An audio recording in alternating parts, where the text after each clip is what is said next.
Hello everyone, welcome back and today we are going to discuss about the next theory, Modigliani Miller model. अभी तक हम क्या क्या देख चुके हैं, इसका पहले एक बार हम रिवीजन कर लेते हैं। देखो, ये हमने शुरू किया था सर डिविडेंड डिसीजन का चैप्टर। डिविडेंड डिसीजन के चैप्टर में हमने सबसे पहले देखा कि सर डिविडेंड होता क्या है। उसके बाद हमने आपसे डिस्कस किया था दो तरह के फॉर्म्स होते हैं, एक तो कैश और बोनस शेयर, या फिर आप उसको स्टॉक बोलो। इसके अलावा भी दो और बताए थे, लेकिन वो हमारे काम के नहीं है और ना ही सिलेबस में है। तीसरी चीज़ थी कि अलग अलग पॉलिसीज़ क्या हो सकती है, कि कभी हो सकता है कांस्टेंट डिविडेंड बांट रही है कंपनी, 6 रुपये 6 रुपये 6 रुपये 6 रुपये। कभी हो सकता है कि कांस्टेंट परसेंटेज बांट रही है, जैसे कि आप 50% ऑफ द टोटल अर्निंग ले लो, 50% ऑफ द टोटल अर्निंग बांटा जा रहा है। या फिर स्मॉल कांस्टेंट अमाउंट यानी कि 4 रुपये प्लस एक्स्ट्रा कुछ बांट रहा है, यानी कि 20% बांट दिया। तो एक मिक्सचर बन जाता है, एक कॉम्बिनेशन बनता है इन सबका। उसके बाद में हमने फैक्टर्स देखे कि क्या क्या फैक्टर्स होते हैं जिससे डिविडेंड पॉलिसी आप डिटरमाइन करते हो। उसके बाद optimum dividend pay out ratio देखा, 3 तरह के होते हैं, कि जब रिटर्न ऑन इन्वेस्टमेंट ज़्यादा होता है कॉस्ट ऑफ इक्विटी से तो 0%, रिटर्न ऑन इन्वेस्टमेंट कम होता है कॉस्ट ऑफ इक्विटी से तो 100% पे आउट रेशियो डिविडेंड बांटना चाहिए, और सेम होता है तो फ़र्क नहीं पड़ता, फिर कुछ भी बांटो। डिविडेंड थ्योरी शुरू की थी, उसमें ट्रेडिशनल अप्रोच देखा था। ट्रेडिशनल अप्रोच में आप मार्केट प्राइस निकालते sir, M market price is equal to multiplier in bracket dividend plus earning per share का तीसरा हिस्सा। ये एक फॉर्मूला था, सब्जेक्टिव है। वॉल्टर्स मॉडल का भी मैंने फॉर्मूला अपन ने डिराइव किया था कि मार्केट प्राइस कैसे निकालते हैं सर।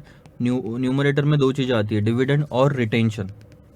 रिटेंशन कैसे लिखोगे? Retention is nothing but earning per share minus dividend per share, और आर डिवाइडेड बाई के ई करते थे आप, डिवाइडेड बाई के ई कैपिटलाइज करने के लिए। गॉर्डन्स मॉडल में फॉर्मूला बताया था, market price is equal to D01 plus growth divided by cost of equity minus growth. अब बारी आती है सर मॉडिग्लानी मिलर मॉडल की।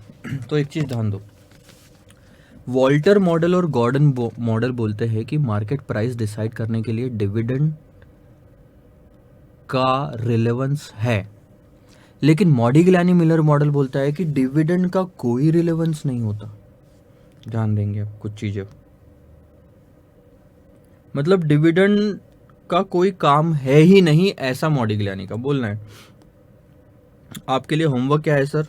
होमवर्क ये है कि हर थ्योरी में, ध्यान देंगे, हर थ्योरी में कुछ अजम्पशंस है उस थ्योरी के, जैसे वॉल्टर मॉडल के अजम्पशन, एडवांटेजेस है और लिमिटेशंस है।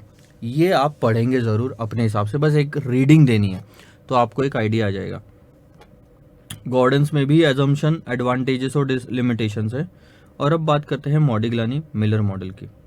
मॉडिग्लानी मिलर मॉडल क्या बोलता है? ये बोलता है कि MM theory says that dividend is irrelevant. Dividend का कोई इस्तेमाल नहीं है, काम नहीं है। According to MM theory dividend has no influence, dividend से कोई फर्क नहीं पड़ता on the market prices of the share and it does not affect the share holders wealth. Dividend बांटा या डिविडेंड नहीं बांटा, इससे शेयर होल्डर की जो वेल्थ होती है, जो पोर्टफोलियो होता है, जो इन्वेस्टमेंट होता है, उस पर कोई इम्पैक्ट नहीं पड़ता, ऐसा मॉडिग्लानी और मिलर की थ्योरी कहती है। MM theory stops argue that pattern of distribution of income to shareholder, distribution of income to shareholder का एक प्रॉपर वर्ड है डिविडेंड। सो जो पैटर्न है डिविडेंड बांटने का has nothing to do with the share price.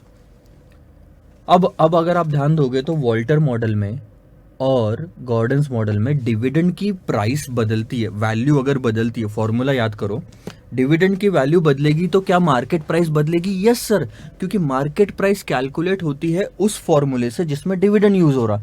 Dividend 5 रखोगे और 10 कर दोगे बाद में, तो वैल्यू पे तो इम्पैक्ट पड़ेगा ही ना। तो वॉल्टर और गॉर्डन्स मॉडल में डिविडेंड काम का है, लेकिन मॉडिग्लानी बोलता है कि नहीं, डिविडेंड 5 बांटो या 10 बांटो, मार्केट वैल्यू जो कंपनी की है या शेयर होल्डर की वेल्थ है वो नहीं बदलती। Market price of the share depends on the earning of the company, ऐसा मॉडिग्लानी का बोलना है। यानी कि मॉडिग्लानी बोलता है अर्निंग्स काम की है, लेकिन इसमें से बांटा गया जो डिविडेंड है इससे कोई इंपैक्ट नहीं पड़ता, आप बांटो या मत बांटो। ठीक है। अब ये कैसे बोलता है वो?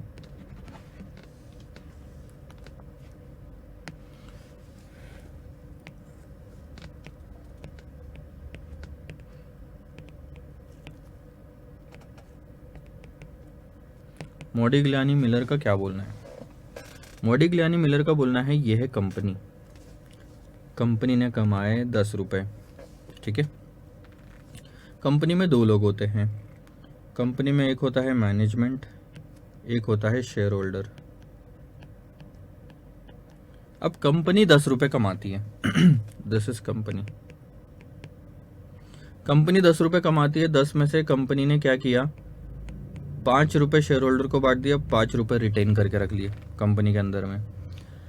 तो भले ही 5 रुपये बांटा, 5 रिटेन कर लिए, अल्टीमेटली तो वो 10 रुपये कंपनी के ओनर्स के पास ही है, कंपनी के पास ही है। कंपनी के ओनर्स के पास पैसा होना क्या और कंपनी के पास होना क्या, एक ही बात, क्योंकि कंपनी के ओनर्स, कंपनी का पैसा इज ओनर्स का पैसा। तो 5 रुपये उनको दे दिया, 5 रुपये यहाँ पड़ा है तो दोनों ओनर्स का ही ना। तो मॉडिग्लियानी मिलर का बोलना है कि यार ये तो एक तरह से ऐसा है कि 10 रुपये इस जेब से निकाल के 10 रुपये दूसरे जेब में डाल दिए, वेल्थ तो सेम ही रहेगी उस पूरे इंसान की, अभी भी उससे 10 ही रुपये चुराया जा सकता है, भले इस जेब से निकाल के इस जेब में क्यों नहीं डाल दिया। ये बोलना है मॉडिग्लियानी मिलर का। रियल लाइफ में सर ऐसा नहीं होता। रियल लाइफ में क्या होता है, रियल लाइफ में ये होती है कंपनी और ये होता है शेयर होल्डर। कंपनी ने 10 रुपये कमाए तो अभी कंपनी के पास 10 रुपये है, और उसके बाद अगर कंपनी ने 5 रुपये बांट दिए तो कंपनी से बाहर चले जाता है वो पैसा, और अब कंपनी की वैल्यू 5 रुपये से कम होगी क्योंकि 5 रुपये कंपनी के पास में नहीं है। तो आप जो बोलते हो कि भैया ओनर्स के पास ही है, कंपनी में ही पैसा, ऐसा नहीं है। लॉ के अंदर में कंपनी और share holders both are separate legal entity, और उसके हिसाब से शेयर होल्डर को दिया गया पैसा एक तरह से कंपनी के बाहर चला गया, ये माना जाएगा। चलो कोई नहीं, फिलहाल के लिए हम ये मान के चलते हैं जो मॉडिग्लियानी मिलर का बोलना है। अब इसके अंदर के मैं फॉर्मूलेज बताता हूँ आपको। मॉडिग्लियानी मिलर क्या बोलता है कि देखो सर, कंपनी को जब भी कोई इन्वेस्टमेंट करना होगा, कंपनी यहाँ पे है, कंपनी के पास में मान लो 50 रुपए की अर्निंग्स है, और कंपनी को ये 1 साल हो गया, यहाँ कंपनी 1 साल के एंड में 50 रुपये कमाएगी। मॉडिग्लियानी मिलर बोलता है कि उसमें से मान लो लेट से डिविडेंड बांट दिया 20 रुपये का, तो अब रिटेन्ड अर्निंग्स कितनी है, 30। अब मॉडिग्लियानी मिलर ये बोलता है कि अगर कंपनी को कुछ इन्वेस्टमेंट करना है लेट से 100 रुपये का, तो अगर कंपनी को इन्वेस्टमेंट करना है 100 रुपये का, कुछ अपॉर्चुनिटीज होगी, तो सबसे पहले रिटेंशन वाला पार्ट यूज किया जाएगा। उसके बाद 70 रुपये जो बचे, ये तो अब क्या है, अपने पास 70 रुपये और है क्या, अपने पास 30 ही रुपये थे, 70 नहीं है, तो ये 70 रुपीज़ के इक्विटी शेयर्स मार्केट में इशू किए जाएंगे। मतलब अब और अगर इन्वेस्टमेंट चाहिए और मेरे पास पैसे खत्म हो गए कंपनी के पास में, तो कंपनी मार्केट में इक्विटी शेयर इशू करेगी और 70 रुपये लेके आएगी। ये है मॉडिग्लियानी मिलर की थ्योरी। वो बोलता है कि पहले हम अपने जेब से जितना हो सकता है पैसा इस्तेमाल कर लेंगे जो हमारे पास में है, उसके बाद जो भी एक्स्ट्रा लगेगा वो हम मार्केट में इक्विटी शेयर इशू करके लेके आएंगे। अब सीधी सी बात है, आप कौन से पॉइंट पे इक्विटी शेयर इशू कर रहे हो, सर आप इस पॉइंट पे इक्विटी शेयर इशू कर रहे हो, तो इक्विटी शेयर की जो भी प्राइस होगी यहाँ पे लेट से P1, इस प्राइस पे आप इशू करोगे ना मार्केट में। मार्केट में अगर आज 500 रुपये का शेयर बिक रहा है, तो अगर आपको 70 लाख रुपए चाहिए तो 70 लाख डिवाइडेड बाय 500 में बांट दो, क्योंकि आज की प्राइस हर शेयर की 500 रुपये, तो ये आएंगे आपके नंबर ऑफ शेयर्स। ठीक है, ये कहानी तो आपको समझी। अभी वापस आ जाते हैं। ये है 1 साल। आपको पता होगा कि आज मार्केट में शेयर की प्राइस कितनी होगी, लेट से 100 रुपये। इन्वेस्टर की कॉस्ट ऑफ इक्विटी है लेट से 10%। मतलब इन्वेस्टर ने जो भी पैसा डाला, अगर 100 रुपये आज डाला, तो 10% वो कमाना चाहता है इस पूरे के पूरे प्रोजेक्ट पे, इन्वेस्टमेंट पे। इन्वेस्टर के एंगल से देखो, इन्वेस्टर के एंगल से अगर देखोगे तो इन्वेस्टर को 10% कमाना है, और कमाई होती है 2 तरीके से। एक तो शेयर की प्राइस ही बढ़ गई, यहाँ पे लेट से 110 हो गई तो पर्पस सॉल्व हुआ क्या शेयर होल्डर का? हाँ, क्यों नहीं हुआ सर, 100 रुपये डाले थे, 10% कमाना था, 110 हो गया। लेकिन मान लो कि कंपनी ने यहाँ डिविडेंड बांट दिया 5 रुपए का। साल भर में डिविडेंड भी तो बांटा जाता है, और डिविडेंड किसके पास आ रहा है? मेरे ही पास आ रहा है, शेयर होल्डर के ही पास आ रहा है। मुझे कितना कमाना था 100 रुपए पे? 10%, यानी कि 10 रुपए कमाना था, जिसमें से 5 रुपए तो मेरे पास डिविडेंड के आ गए। अब बचा कुचा जो 5 रुपए है वो कैसे आना चाहिए? कैपिटल एप्रिसिएशन से। तो अब यहाँ पे प्राइस कितनी होनी चाहिए? 105, तब जाके ये 110 होएगा और मेरा 10% वाला पर्पस सॉल्व होएगा। अल्टीमेटली 10% कमाना है सर। अब ईयर एंड पे 2 कैश फ्लोज होगी ना शेयर होल्डर को, एक तो डिविडेंड के रूप में अर्निंग होती है और एक तो कैपिटल एप्रिसिएशन के रूप में अर्निंग होती है। तो जो भी जो भी डिविडेंड मिला होगा वो 5 रुपए माइनस कर लो और बचा कुचा अपना प्राइस आनी चाहिए। तो क्वेश्चन ये उठता है कि ये जो, इसको मैं नाम देता हूँ P1, ये निकाला कैसे? फॉर्मूला अगर इसका ऐसा बनाना है तो कैसे बनाओगे? बहुत ही simple sir. P1 is nothing but P0 में 10% ऐड कर दो, 1 प्लस के ई कर दिया ना, P0 इन ब्रैकेट 1 प्लस के ई, ठीक है। लेकिन ये तो सिर्फ तभी पॉसिबल है जैसे P1 हमको 110 चाहिए, 100 1.1, ये तो पॉसिबल है, ठीक है। लेकिन अगर कंपनी ने डिविडेंड बांटा तो फॉर्मूला चेंज करना पड़ेगा। यस सर, तो फॉर्मूला चेंज हो जाएगा -D1। तो जितना भी डिविडेंड बांटा वो माइनस कर दो, लेट्स से -5। तो अब शेयर की प्राइस कितनी रहेगी P1 की? 105। यानी कि क्लोजिंग डेट अगर आप साल के अंत में पहुंचोगे तो आपको 2 तरह से अर्निंग्स दिखाई देगी। एक तो जो डिविडेंड मिला 5 रुपए का जेब में आया, उसके बाद में अगर शेयर बेच देते हो तो आज उसकी प्राइस है 105 रुपए।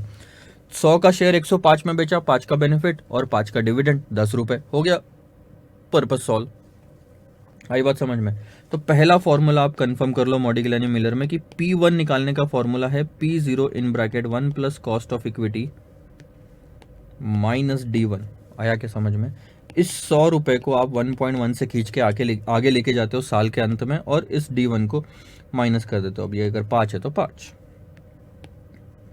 ठीक है। एक चीज समझ में आई, इसी फॉर्मूले को घुमा फिरा सकते हो आप और P0 की भी वैल्यू निकाल सकते हो अगर आपको निकालना होगा।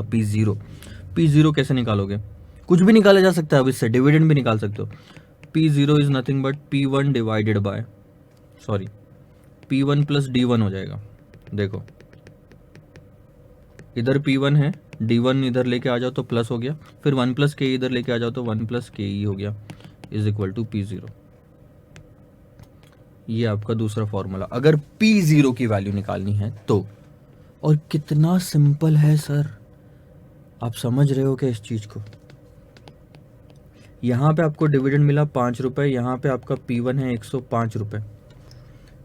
इन सब की वैल्यू निकालनी है और आपको क्या निकालना है सर? P0 यानी आज की वैल्यू, आज की वैल्यू यानी कि प्रेजेंट वैल्यू। प्रेजेंट वैल्यू अगर निकालना है तो फ्यूचर वैल्यू को डिस्काउंटिंग कर लो 1 साल से।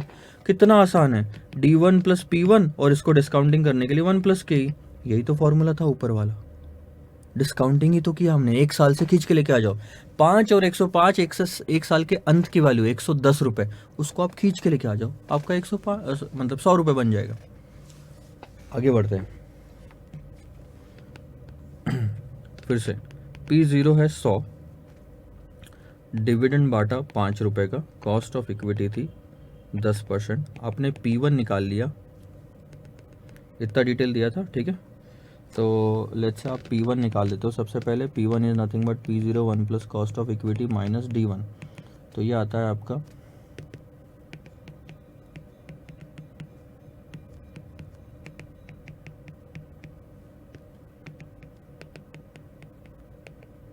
ठीक है। ये कहानी खत्म हुई। अब मैं क्या सवाल कर रहा हूँ ना, दूसरा सवाल कर रहा हूँ आपसे। आपने यहाँ पे साल के अंत में कुछ पैसा कमाओगे ना सर, आपकी अर्निंग हुई 10 लाख की, ठीक है। अब ध्यान देना, क्वेश्चन कॉम्प्लिकेट होता जा रहा है धीरे धीरे। मान लो आपके नंबर ऑफ शेयर स्टार्टिंग में थे, N0 बोलूंगा मैं उसको, 1 लाख।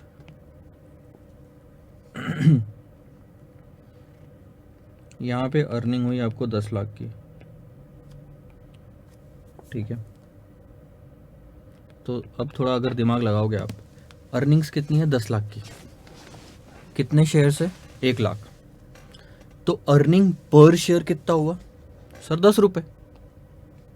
10 लाख डिवाइडेड बाई 1 लाख, 10 रुपये अर्निंग पर शेयर। अब अर्निंग पर शेयर 10 रुपये, उसमें से डिविडेंड बांट दिया 5 रुपये का, बचा कितना 5 रुपये। या डिविडेंड कितना बांटा सर 5 का, टोटल कितने शेयर थे 1 लाख, तो कितना डिविडेंड बांटा 5 लाख, कितनी अर्निंग थी 10 लाख, बचा कितना पैसा है 10 माइनस 5, 5 लाख बचा है सर, ठीक है। आपकी कंपनी में रिटेन अर्निंग कितनी 5 लाख की। अब इन्वेस्टमेंट आपको चाहिए यहां पे 50 लाख का। सवाल यह है, जो भी डेटा दिया गया है, सवाल यह है कितने शेयर्स आप इशू करोगे उस क्लोजिंग डेट पे, ये निकालो। शेयर्स क्यों इशू करेंगे सर, क्योंकि हमको इन्वेस्टमेंट के लिए 50 लाख रुपए चाहिए और 50 लाख जितने पैसे हमारे पास में नहीं है, तो मार्केट से शेयर्स इशू करने पड़ेंगे। प्लेन इन्वेस्टमेंट कितना चाहिए 50 लाख। अब इन्वेस्टमेंट 50 लाख चाहिए, तो सबसे पहले आपके पास में ये पता कर लो कि रिटेन्ड पार्ट कितना है, रिटेन्ड अर्निंग्स कितना है। रिटेन्ड अर्निंग्स कैसे निकालोगे, total earnings minus dividend. 10 lakh minus 5 lakh का डिविडेंड बांटा आपने, तो 5 लाख आपने माइनस कर लिए, यानी कि आप अपने कंपनी में से 5 लाख रुपए इशू कर लोगे। और एक्स्ट्रा फंड्स कितने जरूरत है, फंड्स रिक्वायर्ड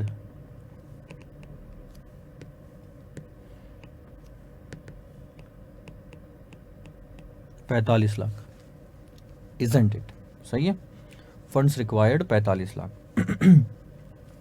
अब ये पैसे कहां से इशू करोगे, उस दिन मार्केट में इक्विटी शेयर इशू करोगे। उस दिन बोले तो ये साल के अंत की वैल्यू है, ये देखो पैसा। अगर इन्वेस्टमेंट यहाँ है तो फंड्स रिक्वायर्ड भी यहीं होंगे साल के अंत में। और उस दिन मार्केट में शेयर की प्राइस क्या चल रही थी सर, P1 इज 105, अभी अभी आपने निकाला। तो आप एक काम करो, इसको P1 पे मार्केट में इशू करो, 45 लाख रुपए के फंड्स लेके आओ, 105 रुपए के दाम से एक शेयर बेचो। तो डिवाइड करेंगे, डिवाइड करोगे तो 45 lakh divide by 105, so that's 42,857, 42,857 आ रहा है। This is number of shares required to be issued, plain and simple. इतने शेयर्स आपको इशू करने पड़ेंगे। ये आपने क्या निकाला sir, change in the number of share, how many shares you are going to issue at the end of the year if you need investment of 50 lakh rupees. अब इसको फॉर्मूले में कन्वर्ट करते हैं। देखो सर, इन्वेस्टमेंट कितना चाहिए पहले ये ले लो, इसके बाद आपके पास कितना पैसा है, अर्निंग्स माइनस डिविडेंड करने से पता चल जाएगा। अर्निंग्स माइनस डिविडेंड से रिटेन्ड अर्निंग आया, उसको माइनस किया इन्वेस्टमेंट में से, तो इन्वेस्टमेंट 50 लाख का, अर्निंग 10 की और डिविडेंड 5 का, तो कितना आया बैलेंस 5 लाख रुपए। अब ये 45 लाख रुपए बैलेंस आया। अब ये शेयर्स, अब ये अमाउंट आप रेज करोगे P1 की प्राइस पे इक्विटी शेयर इशू करके, तो इससे आपको मिलेगा change in number of share, this is delta N, कि नंबर ऑफ शेयर्स और कितने इशू कर रहे हैं। और ये हमारा दूसरा फॉर्मूला। अगर क्वेश्चन पूछता है मॉडिग्लानी मिलर मॉडल में कि नंबर ऑफ शेयर कितने इशू करेंगे ये बताओ, तो इस तरह से करना है। मैं पहला फॉर्मूला भी लिख के दे रहा हूँ अब आपको। पहला फॉर्मूला था P1 is equal to P0 in bracket 1 plus cost of equity minus D1। दूसरा फॉर्मूला था नंबर ऑफ शेयर्स कैसे निकालना।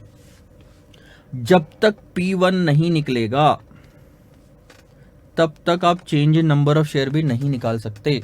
क्यों? क्योंकि P1 का इस्तेमाल यहां करना होता है। P1 नहीं निकाला तो वहां पे क्या इस्तेमाल करोगे, कुछ भी नहीं कर पाओगे वहां पे इस्तेमाल। और वहां पे अगर कुछ भी इस्तेमाल नहीं कर पाए तो आपको कहानी नहीं समझ में आएगी। समझा क्या? ठीक है, आगे बढ़ते हैं। अब तीसरी बात करता हूं मैं यहां पे।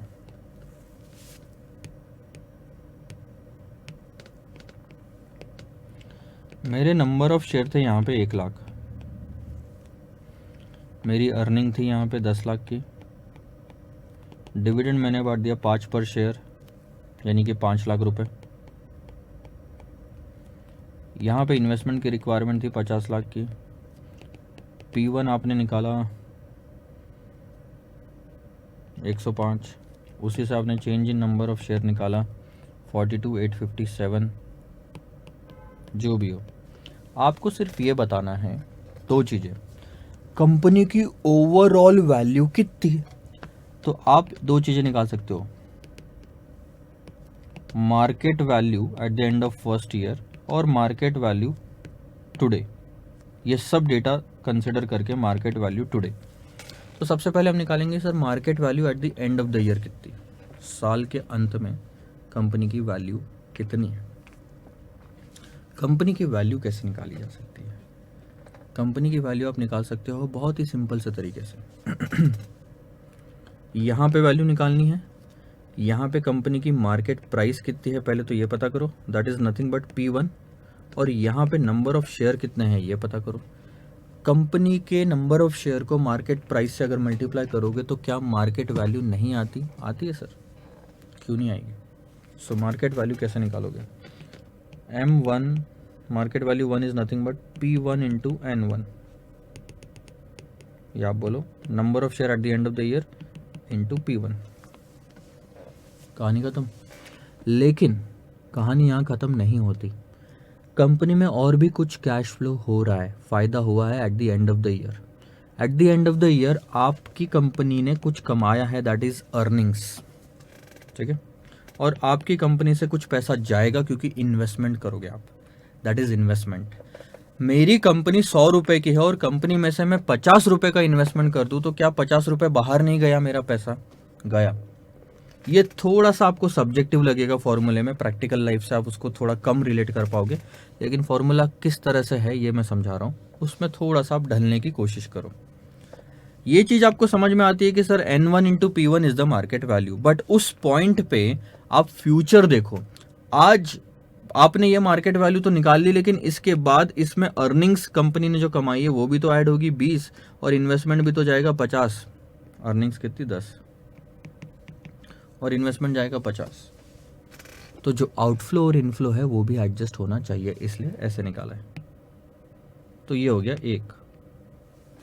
दूसरा सवाल उठता है कि sir market value at the end of the year जो थी वो निकाल ली, मार्केट वैल्यू एट 0 पॉइंट कैसे निकाले?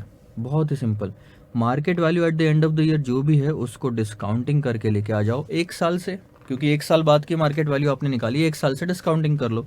डिस्काउंटिंग कैसे करेंगे sir? N1 into P1 plus earnings minus investment divided by 1 plus cost of equity से डिस्काउंटिंग कर लो। जमा के आपको कहानी समझ आई, ठीक है।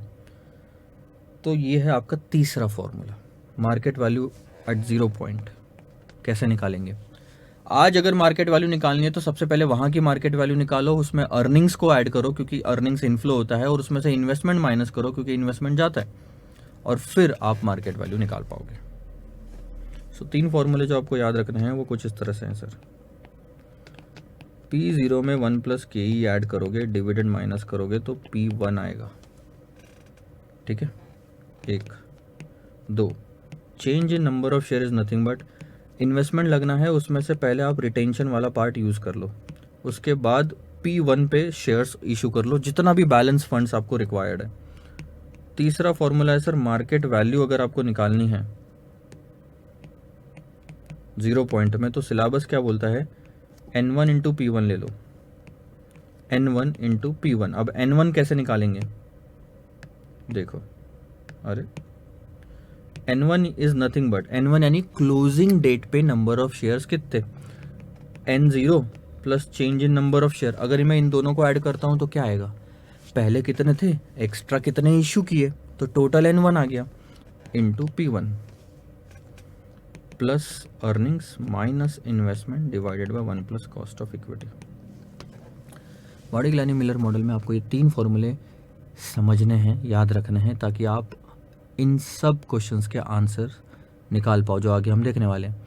अब मुद्दा वापस वही आता है कि सर कैसे इस थ्योरी ने बोल दिया कि डिविडेंड पे करने से फर्क नहीं पड़ता, dividend is irrelevant in the market value of the company. अगर डिविडेंड इररिलेवेंट है, ध्यान देना मेरे बात पे, अब ध्यान दो, अब मुद्दा आ गया अभी वापस। अगर डिविडेंड इररिलेवेंट है तो इसका मतलब मैंने डिविडेंड पे किया तो मार्केट वैल्यू वाइज मान लो 200 रुपए या 200 करोड़, और मैंने डिविडेंड पे नहीं किया तो भी मार्केट वैल्यू अगर 200 करोड़ आ रही है, तभी मैं ये बोलूंगा कि डिविडेंड पे किया तो 200, नहीं किया तो 200, यानी डिविडेंड का तो कोई फर्क पड़ता ही नहीं। तब मॉडिग्लानी मिलर मॉडल प्रूव कर दोगे आप कि हाँ सही बोल रहा है बंदा, और ये हम प्रूव करके दिखाएंगे क्वेश्चंस में। आओ, सबसे पहले तो ये चीज को ध्यान दो, P1 is nothing but P0 in bracket 1 plus cost of equity minus D1। तो आपको ये चीज समझ में आ गई, ठीक है। लाइट का कुछ, छाव का कुछ इम्पैक्ट पड़ रहा है, आई थिंक वो थोड़ा सुधारना पड़ेगा। उसके बाद change in number of share. Change in number of share का मतलब है सर कि पहले तो आपको जो इन्वेस्टमेंट लगना है वो, इसमें से रिटेंशन वाला पार्ट ये, और P1 पे आप वो शेयर्स इशू करोगे तो डिवाइडेड बाय P1, और उसके बाद आता है आखिरी पार्ट मार्केट वैल्यू। अब मार्केट वैल्यू क्या है? Market value is nothing but N0, starting में कितने शेयर थे उसमें और कितने इशू किए तो N1 आ गया, N1 है ये टोटल। अब N1 इंटू P1 कर लो, और माइनस इन्वेस्टमेंट क्योंकि कंपनी से पैसा बाहर जा रहा है, अर्निंग्स क्योंकि कंपनी में पैसा आ रहा है, और ये 1 प्लस कॉस्ट ऑफ इक्विटी से डिस्काउंटिंग कर लिया। पे दूसरी चीज, अब अगर आपके दिमाग में ये सवाल आता है कि सर इस फॉर्मूले में आखिरी में आप इन्वेस्टमेंट जो जा रहा है वो ले लिया माइनस, अर्निंग्स आ रहा है वो ऐड कर लिया, उस टाइम पे एक साल के अंत में डिविडेंड भी तो कंपनी से बाहर जा रहा है, तो डिविडेंड क्यों नहीं माइनस किया? अर्निंग्स को आ रहा है बोल दिया आपने, इन्वेस्टमेंट को जा रहा है बोल दिया आपने, तो डिविडेंड भी तो जा रहा है, डिविडेंड क्यों नहीं माइनस किया? मैं बोलता हूं सर डिविडेंड हमने माइनस किया लेकिन आपको दिख नहीं रहा है। क्यों माइनस, कहां माइनस किया पता है डिविडेंड को? ये यहां माइनस किया P1 में। ये P1 कहां से आया पहले तो अब ये पता करो। ये P1 आया यहां से। क्या आपको नहीं लग रहा कि मैंने डिविडेंड माइनस किया है? उस टाइम का माइनस किया है, लेकिन पहले वाले फॉर्मूले में ही हम कर चुके। वापस डिविडेंड माइनस करूं तो डबल माइनस हो जाएगा वो, जो कि गलत होगा। इसलिए अलग से वहां डिविडेंड कुछ माइनस करते हुए हम नहीं दिखा रहे। सो this is what the thing is. अब आप एक काम करो, ये 2-3 फॉर्मूलेज जो है आप ये लिख लो, 2 मिनट का ब्रेक लेते हैं, और फिर इस पे मैं 1-2 क्वेश्चंस करके दिखाता हूं ताकि आपको फॉर्मूलेज और थोड़ा बैठ जाएंगे। सो राइट इट डाउन।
अभी तक आपको थोड़ा बहुत भी दिमाग में लगा होगा तो भी इनफ है।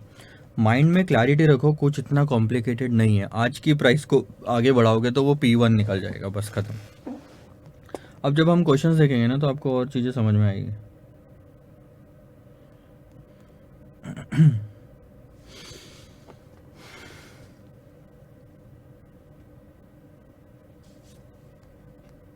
आपको कुछ क्वेश्चन बताता हूँ इस पे।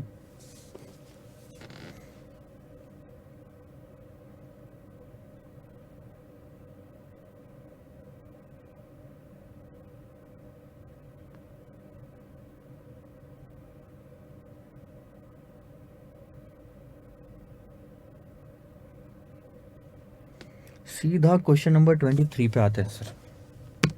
सीधा क्वेश्चन नंबर 23 पे आते हैं। ये मॉडिग्लानी मिलर पे है। उसके पहले वाले question mostly Gordon's growth model और वॉल्टर पे है, इसीलिए मैं डायरेक्ट जंप कर रहा हूँ। सारे के सारे क्वेश्चन हम सॉल्व करेंगे। फिलहाल सिर्फ आपको एक क्वेश्चन समझाता हूँ ताकि आपको एक आइडिया आ जाए। ध्यान देंगे इस क्वेश्चन पे। PL engineering limited belongs to a risk class. PL engineering limited एक कंपनी है जो कि एक क्लास है, इसका एक मतलब रिस्क क्लास है। For which the capitalisation rate is 10%, जिसके लिए कैपिटलाइजेशन का रेट है 10%। तो क्वेश्चन में साथ साथ में आप मेरे लिखते जाएंगे क्या क्या हो रहा है। केई दिया हुआ है आपको 10%, ये लिख लो, ठीक है। उसके बाद में it currently has outstanding 10,000 shares. सबसे बढ़िया है आप उसको ऐसे लिखो, ये रहा टाइम। अभी केई दिया हुआ है 10% का और करंटली नंबर ऑफ शेयर यानी कि N0 है 10,000। Selling at 100, currently selling at 100 बोलूंगा मैं उसे, तो 100 रुपीज अभी उसकी प्राइस है। The firm is contemplating the declaration of dividend of ₹5 पर share eight the end of the current financial year. तो जो मैं डिविडेंड यहाँ पे बांटने वाला हूं वो है सर ₹5 पर शेयर का। It expects to have a net income of 1 lakh rupees and has a proposal of making income. Net income is earnings. 1 lakh रुपए की मेरी साल भर में इनकम होगी। और and has a proposal of making new investments of 2 lakh. यहाँ जो इन्वेस्टमेंट रिक्वायर्ड है ये है 2 लाख। 2 लाख का मैं इन्वेस्टमेंट करूंगा, साल के अंत में 1 लाख की अर्निंग हो जाएगी। और आगे क्या दिया हुआ है, शो करो, बताओ हाउ, किस तरह से under MM hypothesis the payment of dividend does not affect the value of the firm. आपको यह बताना है कि मॉडिग्लानी मिलर मॉडल के अंदर में मैंने डिविडेंड पे किया या नहीं किया, जो ₹5 देने की बात हो रही है ना क्वेश्चन में, वो पे किया या नहीं किया तो भी दोनों कंपनी की वैल्यू पे कोई फर्क नहीं पड़ता। मतलब दोनों केस में कंपनी की वैल्यू पे कोई फर्क नहीं पड़ता। ये कब पॉसिबल है, जब दोनों केसेस में कंपनी की वैल्यू सेम आएगी, तब हम बोल सकते हैं देखो डिविडेंड पे किया तो भी ₹50 वैल्यू, डिविडेंड नहीं पे किया तो भी ₹50 वैल्यू सेम आएगी। तो हमको क्या करना है, वैल्यू निकालनी है कंपनी की, डिविडेंड पे किया तो और डिविडेंड पे नहीं किया तो। देखो this is going to be question number 23। सबसे पहले इफ डिविडेंड इज पेड, अगर मैंने डिविडेंड पे किया तो 3 चीजें निकालेंगे सर आप हर पार्ट में। पहला P1 is equal to P0 in bracket 1 plus cost of equity minus D1। आज की वैल्यू को 1 प्लस कॉस्ट ऑफ इक्विटी से मल्टीप्लाई करके एंड पे लेके जा रहा हूं और फिर माइनस D1 कर रहा हूं, ठीक है। एक सेकंड, 2 मिनट होल्ड करना।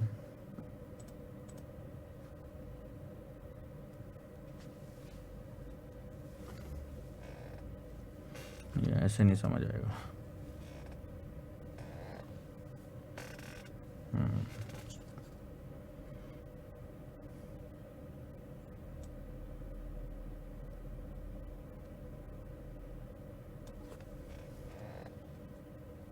अब नहीं आ रहा है ना,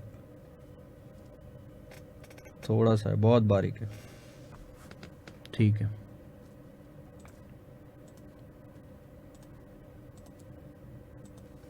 तो अब देखो आज की वैल्यू को, वो जो P1 दिख P0 है उसको खींच के लेके जाओ और एंड पे D1 माइनस करो।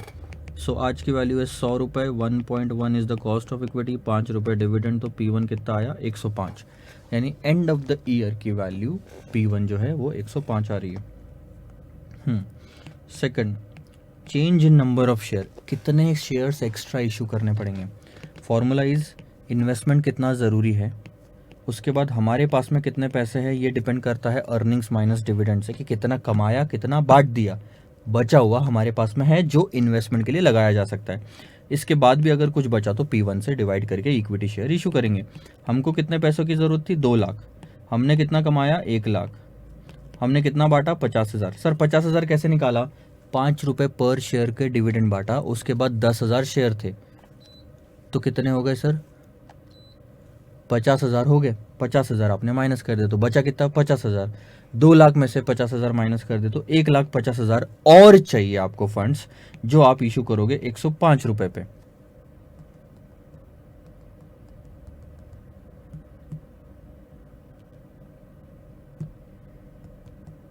सो दैट गोज टू 1429।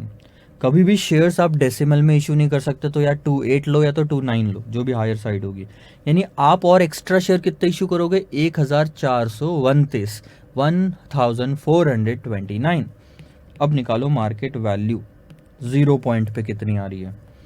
सो हम लेंगे सर N0 में कितने शेयर थे और चेंज कितना हुआ शेयर में, या आप N1 लिखो इसकी जगह, और इसको मल्टीप्लाई करोगे P1, and of the year number of share into and of the year price, इससे मार्केट वैल्यू निकलती है। और इसमें से कितना कंपनी में से पैसा जाएगा और कितना आएगा, divided by 1 plus cost of equity, ताकि डिस्काउंटिंग करो 1 साल से। N0 थे सर 10,000, चेंज किया नंबर ऑफ शेयर मतलब और इशू किया 1429, तो N1 हो गया 11,429। मार्केट में क्लोजिंग प्राइस थी 105, जिसमें से मैं उसके बाद मैंने 2 लाख रुपए इन्वेस्टमेंट किए प्लस 1 लाख रुपए की मेरी कंपनी को अर्निंग्स हुई, and then 1.10 is the cost of equity. So 11,429 into 105 लेंगे ना, ये है 12,45,000 माइनस 2 लाख प्लस 1 लाख और डिवाइडेड बाय 1.1 करोगे तो वैल्यू आती है 10 लाख रुपए।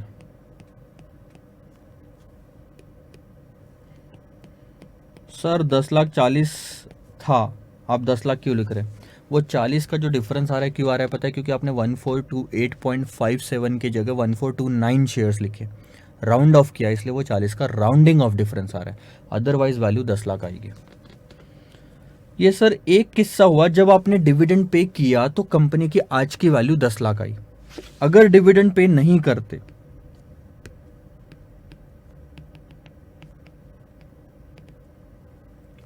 If dividend is not paid,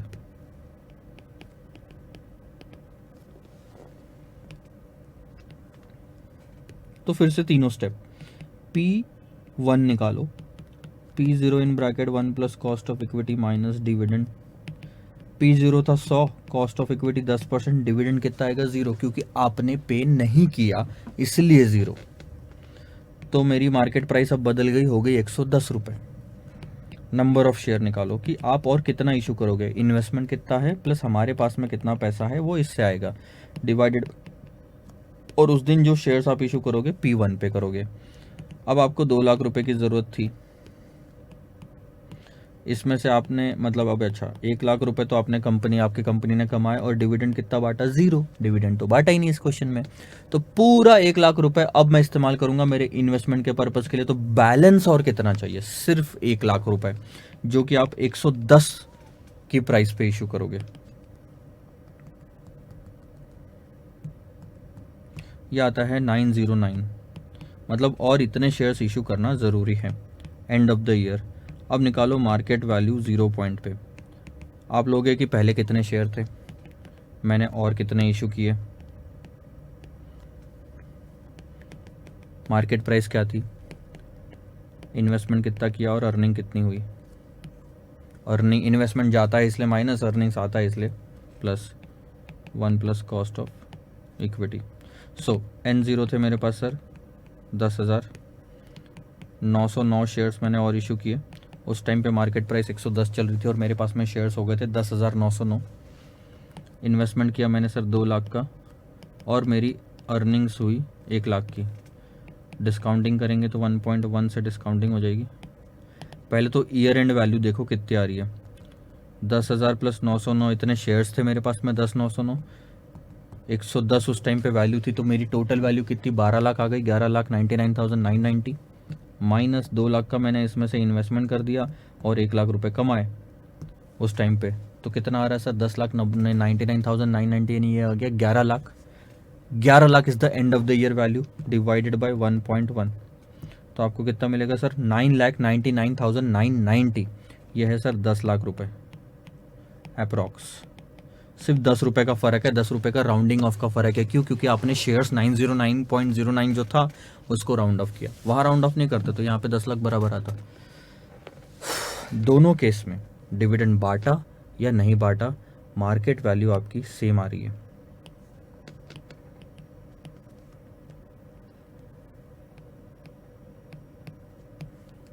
ठीक है,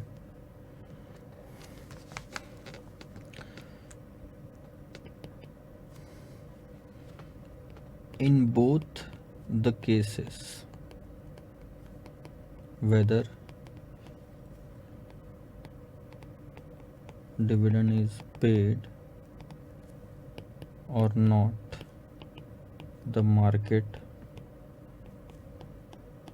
value is same, hence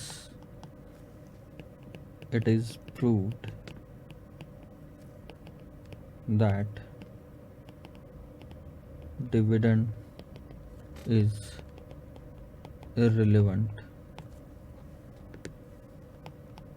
खत्म। फॉर्मूला ही कुछ इस तरह से बनाया है, कितनी भी फिगर्स ले लो sir, market value at the end same ही आएगी दोनों केस में। क्यों ऐसा हो रहा है सर? आप लॉजिक तो समझाओ, भले ही फॉर्मूला बना दिया। लॉजिक सर बहुत ही सिंपल है कि अगर डिविडेंड पे कर दिया जाता है तो मार्केट प्राइस गिर जाती है, तो मार्केट प्राइस गिरने से आप ज़्यादा शेयर्स इशू करते हो, अल्टीमेटली वैल्यू वहाँ आ जाती है। एक हाथ नीचे करना और दूसरा हाथ ऊपर करना, ऐसा ही हो रहा है। अगर आपने ये हाथ नीचे नहीं किया तो दूसरा हाथ ऊपर होएगा ही नहीं, ये बताता है मॉडिग्लानी मिलर मॉडल, यानी हमेशा एक हाथ ऊपर रहेगा ही रहेगा। डिविडेंड जब आप पे नहीं करते तो क्या होता है, मार्केट प्राइस ज़्यादा हो जाती है।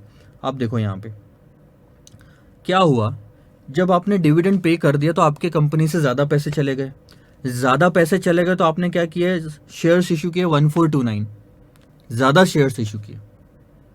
जब कंपनी से पैसे नहीं गए थे तब कम शेयर्स इशू किए थे, जबकि 909, तो अल्टीमेटली आपके कंपनी में उतना ही पैसा रहा क्लोजिंग। अगर एक हाथ से 10 रुपए दे दिए, ध्यान दो मैं क्या बोल रहा हूँ, मेरे पास 50 रुपए, मैंने एक हाथ से 10 रुपए दे दिया, अब कितना बचा 40, और दूसरे हाथ से मैंने 20 रुपए ले लिए। 50 था, 10 गए, 40, 20 लिए, 60। बात समझ में आई? ये कब? जब मैंने 10 दिया तो 20 लिया।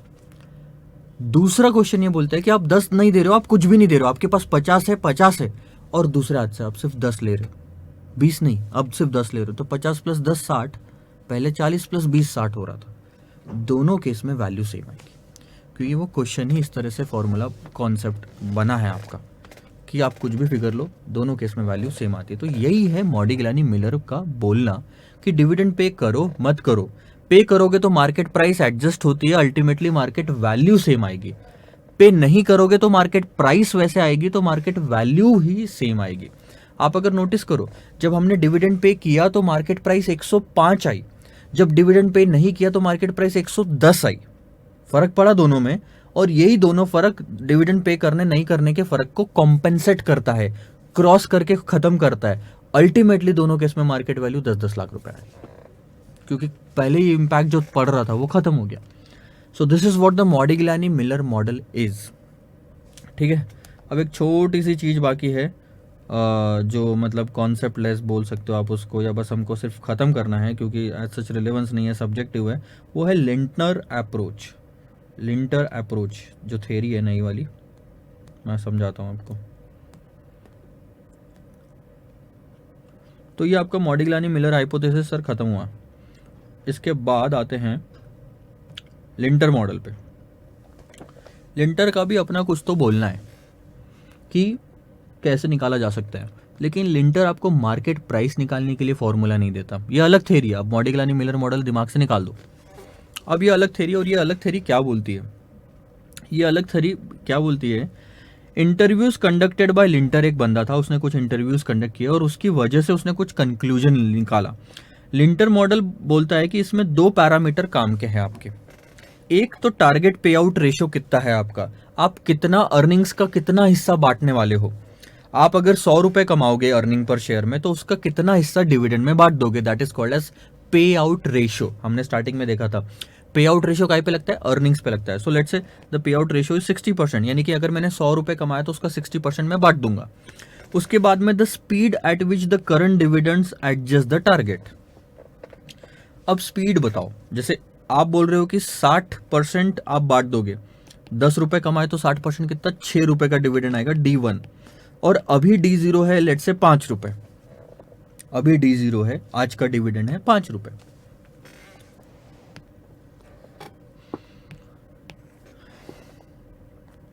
लिंटर आज आप खड़े हो 0 पॉइंट पे, यहां पे, ठीक है। यहां से बताओ कि अगर आपकी अर्निंग पर शेयर 10 रुपए रही तो आप पे आउट कितना दोगे। 50%, अगर आप बोलो 50 नहीं, चलो 60 बोलते, यानी आपका D1 कितना आएगा, 6। दूसरा फैक्टर है कि अभी जो भी डिविडेंड दे रहे हो लेट से 5, वो क्या स्पीड से टारगेट पे आउट को अचीव करेगा। अब यहाँ पे स्पीड कैलकुलेट कर सकते हो क्या आप, हाँ सर कर सकते हैं। यहाँ पे स्पीड है सर 20% की, 5 का 6 कब हो रहा है, जब उसमें 5 में 20% ऐड हो रहा है, 6 - 5/5, वो आपको परसेंटेज निकल जाएगा। This is the speed. 5 में 1 रुपये ऐड होगा तभी 6 होएगा ना वो, तो 5 में 1 रुपये का कितना प्रोपोर्शन है, 20%। तो ये दूसरी चीज, उसी हिसाब से उन्होंने फॉर्मूला बनाया। अब उन्होंने क्या फॉर्मूला बनाया कि डिविडेंड क्या होना चाहिए। अब इन 1956 उसने डेवलप की एक theory based on the two important things that he observe during the dividend policy. Companies tend to set long-term target dividends to earning ratio according to the amount of positive net present value. Earnings increases are not always sustainable. As a result, dividend policy is not changed until managers can see that the new earning levels are sustainable. बात को छोड़ दो, आज सच इतना logic नहीं है, क्योंकि इस फॉर्मूले में एक फैक्टर ऐसा है जो सब्जेक्टिव है और वो क्वेश्चन में दिया हुआ होगा। इन्होंने आपको फॉर्मूला दिया है D1 निकालने का, कि फ्यूचर का डिविडेंड आप कैसे निकाल सकते हो, और वो ये फॉर्मूला है कि आज तो सबसे पहले आप आज का डिविडेंड ले लो, दैट इज D0, 5 रुपए। इसके बाद अर्निंग पर शेयर आप ले लो 10 रुपए जो आपने निकाला। टारगेट पे आउट कितना होएगा, इसमें से आप टारगेट कितना पे करोगे, 6 रुपए का आप पे कर दोगे, तो बचा कितना, 4, ठीक है।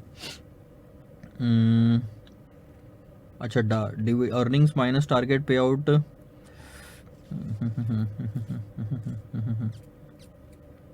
ये रेशियो होना चाहिए था, और इसको कर दो मल्टीप्लाई।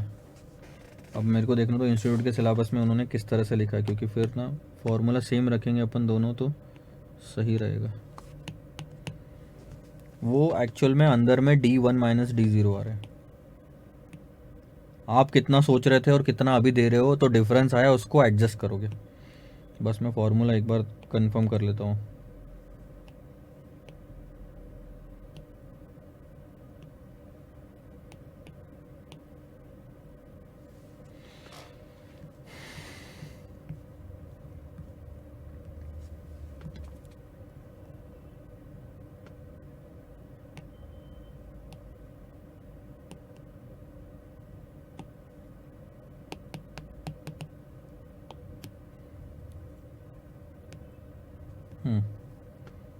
अरे अरे अरे अरे अरे,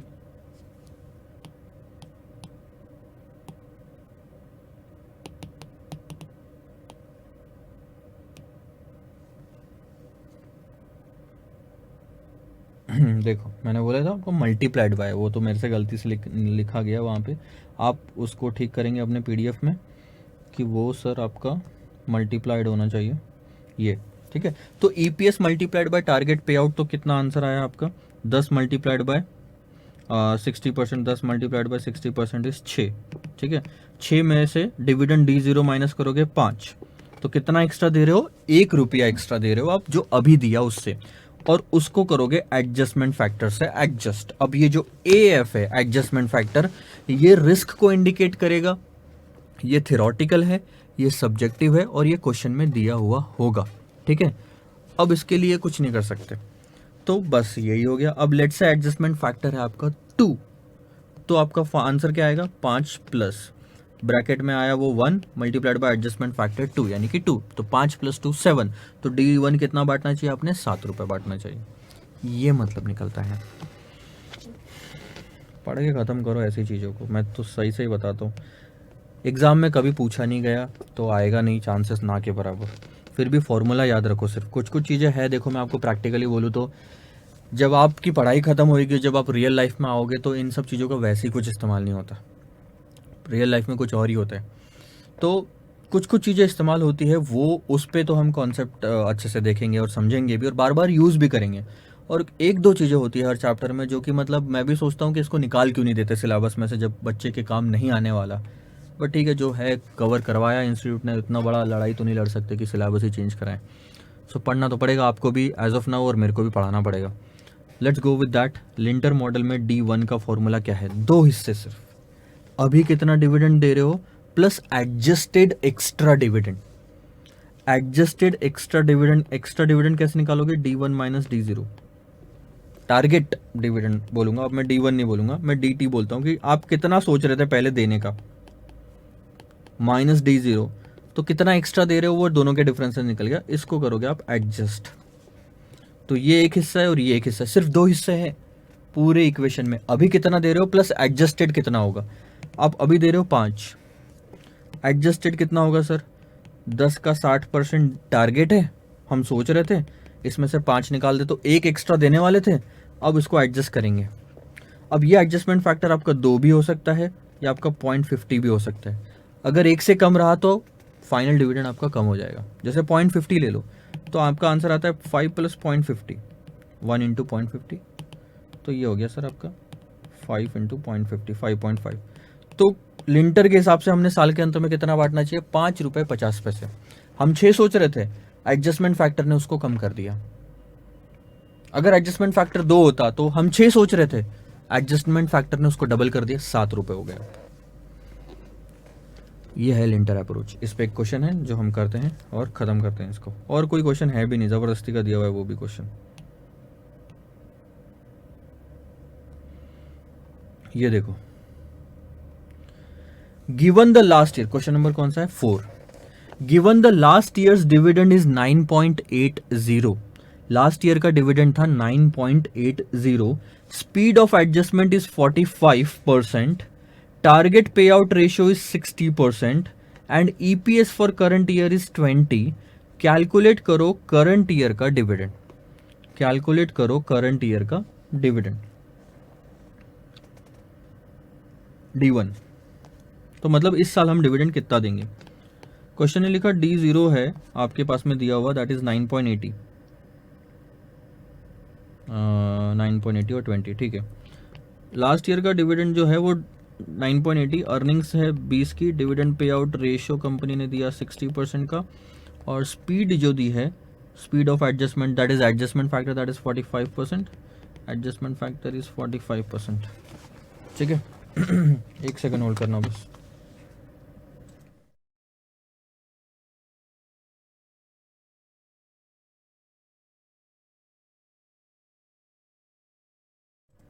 सॉरी।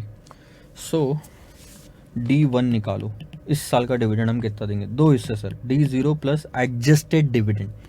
एडजस्ट कैसे करोगे, टारगेट जो भी है, earnings into dividend pay out ratio से टारगेट डिविडेंड मिल गया, इसमें से D0 माइनस कर दो और इसको कर दो एडजस्टमेंट फैक्टर से मल्टीप्लाई।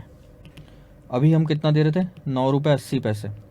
हम कितना सोच रहे थे, 20 का 60% देने की बात कर रहे थे, 12। इसमें से 9 रुपये 80 पैसे माइनस कर दो तो पता चल जाएगा कितना एक्स्ट्रा दे रहे हैं, और उसको एडजस्ट करो एडजस्टमेंट फैक्टर से, जो कि आपको बोलता 0.45 है, यानी 45% उसका, सिर्फ जो भी एक्स्ट्रा देने वाले थे उसमें का सिर्फ 45% आपने देना है। सो 12 माइनस 9.80 अगर आप करोगे, 12 माइनस 9.80 अगर आप करोगे तो 2.2 आया, 2.2 का 45% अगर आप करोगे तो 0.99 आता है।